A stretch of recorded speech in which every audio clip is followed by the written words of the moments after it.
Adamawa State. The governor there has declared curfew, 24-hour curfew in Adamawa State following the violence which erupted following the attack on a Nema warehouse where some irate young persons are saying chanting, "There is hunger in the land," and other kind of statement being made. The governor has since declared curfew. We'll be speaking with the deputy governor just in a moment. But let's check out what is also happening in respect of the Nigerian Labour Congress, which has decided that it will go ahead to demand a reversal of the decision of the federal government in removing fuel subsidy and a price hiking the price of petrol. The Nigerian Labour Congress called for a protest, and their meeting point will be at the center of Abuja, at just around the Transcorp Hilton Hotel in Abuja. That's where their meeting point will be on Wednesday, the 2nd of August, and they're going ahead with what they call a nationwide protest and demands that federal government should reverse some of these decisions and listen to the recommendations they made with the federal government team.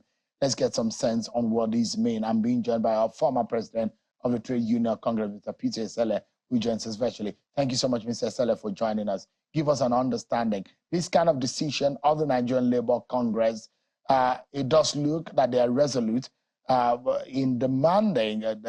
Last week we spoke with the president of the NLC, Mr. Joe Ajero, who said that the federal government should go back to where they were when price of fuel was at about 500, over 500 naira, before the decision was made to increase the price to 610. What do you make of the decision of the Nigerian Labour? I think it's within their right to protest. It's within the right of Nigerian Labour Congress to protest about the price hike. And again, it's also within their right to bring to the attention of government the hunger in the land and the challenge that people are facing. So one of the things that is a result of this is that the Nigerian Labour Congress is trying to also bring pressure as a pressure group on the federal, state, and local government that they should do something about the hardship in the land. And there is hardship in the land. Things have been very, very difficult right now. And the only way they think that they can get this across to government is by protesting, and which I think is their right, and we should respect them for that. So there was a video that was surfaced earlier today when we see a senator pleading with the labor union to not go on these protests or any nationwide strike action, which the labor has described as final. But if you look at the possibility or the implications of a labor strike or protest at this time, where a lot of things have been impacted by the differentials in the price of commodities, just about any commodity that you can mention, what do you think is going to be the direct implication? Should Labour go ahead with this Wednesday plan? I think it's a very challenging time. But again, I'm not blaming the leadership of Nigeria Labour Congress or whoever is making that decision right now. Why I'm not blaming them is I think that the process have not been properly managed, also from the government side. And what I'm saying from the government side is that you were negotiating, and then subsidy have been taken off. So we expect government intervention in terms of how to make life a lot easier for the people. And then you also notice that there is no communication between the government, Nigerian Labour Congress, or the various trade unions at the federation level, and the Nigerian people. Because one thing you are expecting is that the Nigerian people will have an expectation. You have to give them hope that, okay, we are making these sacrifices right now, and this is what is coming. But what they have been inundated with is, there are three things you expect from a government. You have to have effective communication, and not just effective communication, you also have to have that you are walking through that communication, and then the body language is it.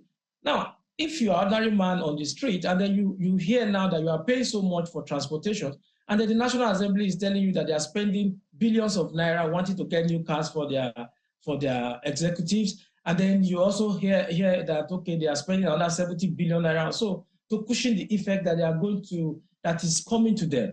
So what you have in all of that, at the federation level, I've been through that experience before. Ajero and the various presidents are under pressure from the rank and file that you have to do something.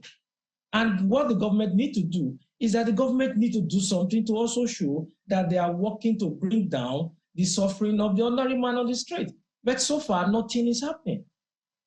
So they're making some proposition. For example, they're calling out their members and supporters of these idea to come out, join them at the Unity Fountain on Wednesday. The movement is supposed to begin at about 7 a.m. That's what Labour NLC is planning, and they are asking for that the Bola Ahmed Tinubu the administration, they're saying that the primary purpose of government is enshrined in Section 2 of the Constitution of the Federal Republic, which is the fundamental objectives and directive principles of state policy, which is supposed to use the resources of the nation for the interest and welfare of the people. They're also saying that the government is insensitive and unrestrained resort to what they call neoliberalism. They're accusing the government of dictatorial tendency. And what they have asked is that they also accuse the government that there is some kind of flip-flop in the manner in which they have addressed the situation. Now, their demands are pretty much straightforward. They are demanding a reversal in some of the policy. And they're saying that some of these policies are suffocating Nigerians. What do you make of the demands and the position of Labour in the face of the fact that the federal government, NLC, NNPCL, for example, had said, look, the market forces will take over. The petroleum industry law, which has come into effect a few months ago, has also going to impact directly on who can determine the price of the commodity.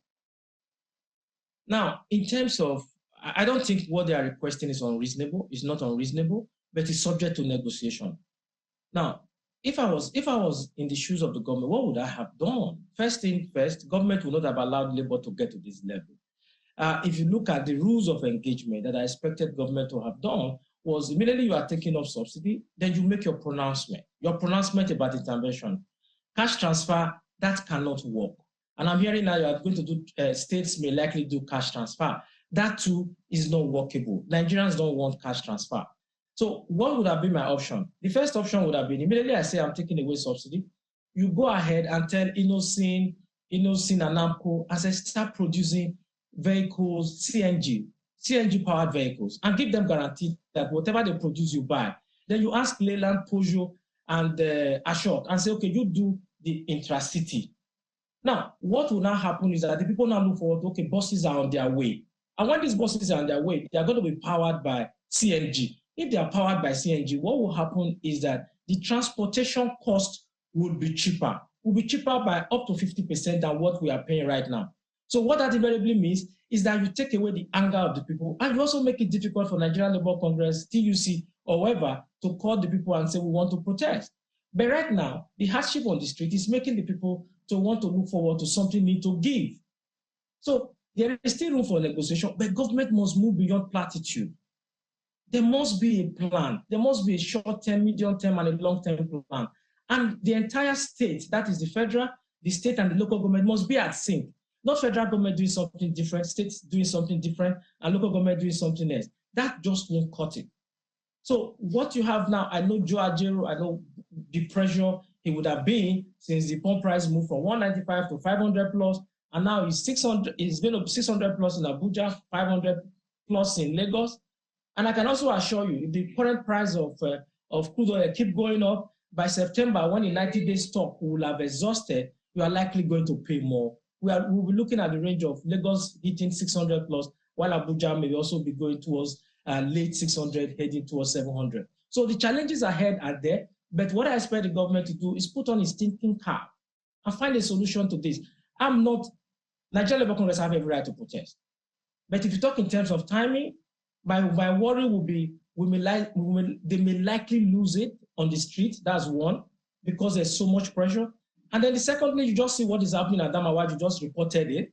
Now there's no protest. People are already going to, it's not just going to NEMA's office and breaking in and moving grain, and they're all shouting, there's too much hunger in the land. I'm aware that Governor Finitri also declared a curfew, 24 hours curfew. The reason why some people are already breaking into shops and looting. So you can imagine when protest and strike now start, it may be something that government may not be able to control, or Nigerian Labour Congress may also may not be able to control. So we need to move beyond platitude and do what is needful to make Nigerians have hope. So, I mean, they seem to be moving ahead. They say no to anti-people policies. FG should adopt CNG as alternative fuel. Protect subsidy. FG, why are you protecting subsidy criminals? These are some of the messages they are putting out there. They say 8,000 naira palliative to household, an insult to Nigerians. They're calling on the federal government to implement what they call the people-centered agreement reached by the organized labor. On the final note, with all of these demands and the plans of labor, or those who fear that if labor go ahead with these plans, there might be a possible shutdown of the system, of the economy. If there's going to be an urgent action, tomorrow is Monday, what do you think should be done? Because we understand that there was a walkout by the labor, organized labor, on the meeting with the FG on Friday. Yes, because one of the things that have been done over time is I don't want to say whether there was lack of seriousness from government. I'm at a loss why at this point in time the federal government would have allowed labor to go ahead and issue an ultimatum. Because right now it will be very difficult for Ajero to back out. If you back out, it's going to be accused of a sellout.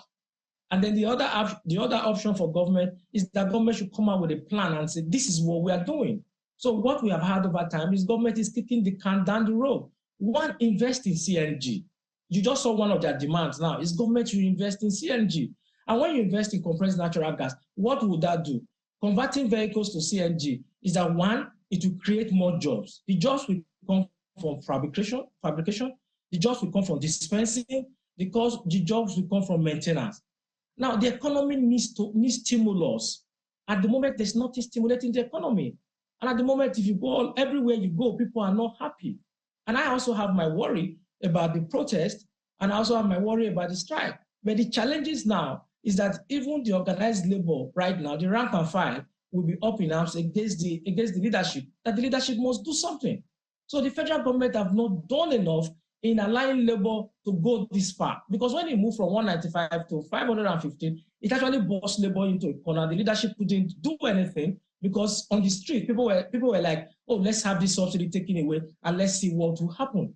And now people have seen what is happening now, and they found out that government has not communicated enough, and government is not telling them what they would do. So right now, it's for government to now lay it out clearly. This is number one, number two, number three, and put timelines to when they will achieve all of this. And not just platitudes. Government should not only just talk the talk, government will walk the talk. Thank you. Mr. Peter Esele, a former president of the Nigeria Trade Union Congress, thank you so much for your insight, and hopefully that the right things are done so that a further escalation will not happen within the coming week. It's going to be a big challenge if some of these decision of labor goes ahead. Thank you so much indeed, Peter Esele, for joining us tonight. Thank you for having me. Yeah.